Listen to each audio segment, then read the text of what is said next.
هلو بنات، شلونكم؟ شخباركم؟ رجعت لكم فيديو جديد وكله طاقة إيجابية وحماس. طبعا راح أصور لكم مقتطفات يومي. طبعا ما راح أطول الفيديو عليكم، لا، فصورت لكم شوية منه. هنا عندي فرشة أو مادة راح أبدي أغسلها وياكم. نقعتها بالماي وبديت أغسلها، وهنا غسلتها بماي، لا ضفت لها أي تايت ولا قاصر ولا أي شي. مي يعني بيها تراب أو هيجي. حبيت أغسلها بما أنه اليوم هوا. وخلصتها هنا وراح انتقل إلى الغداء. نسوي غداء. عندي هنا أنا دجاجة،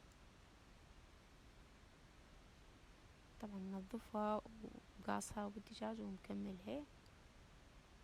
راح أبدي أقطعها وياكم ونروح نطبخها. أوكي بنات، هنا أنا عندي هاي طريقتي بنات تقطيع الدجاج. أكيد راح يكتبون مو هيج أو لا، أنا هاي طريقتي تقطيع الدجاج، كل واحد وطريقته يعني. هنا راح أشيل الفشة، طبعا هي لازم تنشال.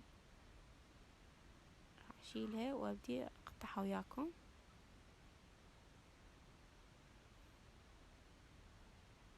هنا بنات أني هاي طريقتي تقطيعها، يعني راح أسويها 4 أو 6 حسب ما هي، حسب كبرها.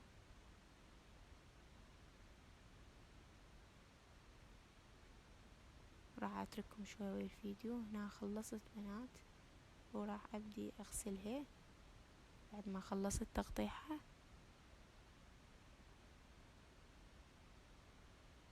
وهنا بديت أغسلها طبعا حتى نروح نطبخها. يوم شوية متأخرين فقاعدة بنومي أنا، فحبيت أسوي الغداء أول شي.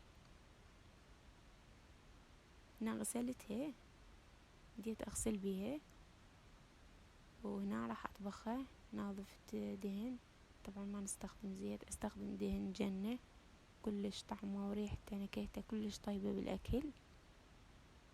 هنا راح أذوبه. بعد ما راح أذوب الدهن راح أضيف البصل. هنا ضفت البصل،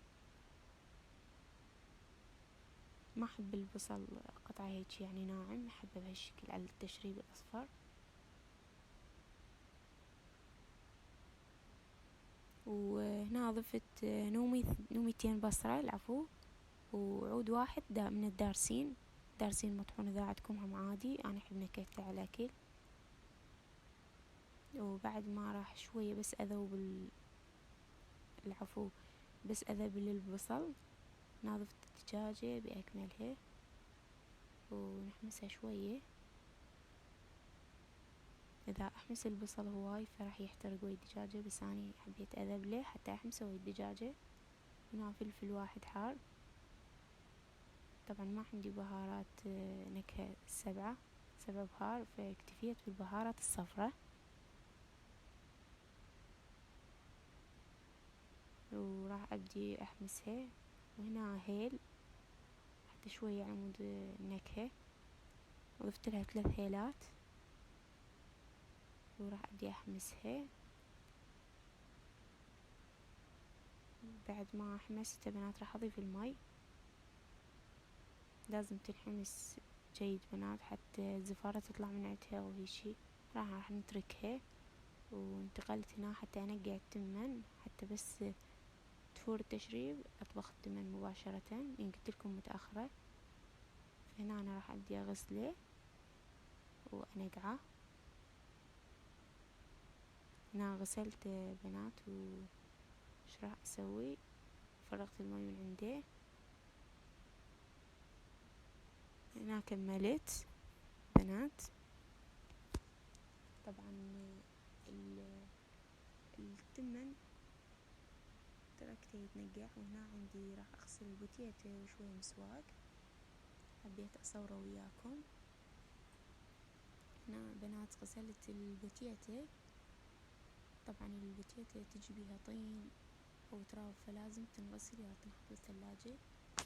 هنا عندي راح أطبخ التمن بعد ما خلصت غسل المسواق، نظفت الشعرية، راح اتركها تشوقر شوية. بعد ما صار هذا شكلها راح اضيف التمن. نظفنا التمن، وهنا لقيت بنات العجين مختمر لان عجنته من وقت، فلقيت مختمر فحبيت اخبزه وياكم. هاي اول شنقة، وبعدين صورت لكم قصيته كله وصورت لكم اياه بنات. وهنا راح ابدي اخبز وياكم. هاي اول شنقة. اذا تحبون العجن والخبز بنات طريقته انزلها لكم بالقناة، اكتبولي وراح انزلها لكم. وهاي اول خبزة بنات طقيتها وياكم، وهنا راح اشلحها وياكم وشوف الخبز بنات. وخلصنا. هنا راح انتقل العفو، فلازم يصير سحقات الغداء. وهذا غدانا وسهلنا وسهلكم والعافية.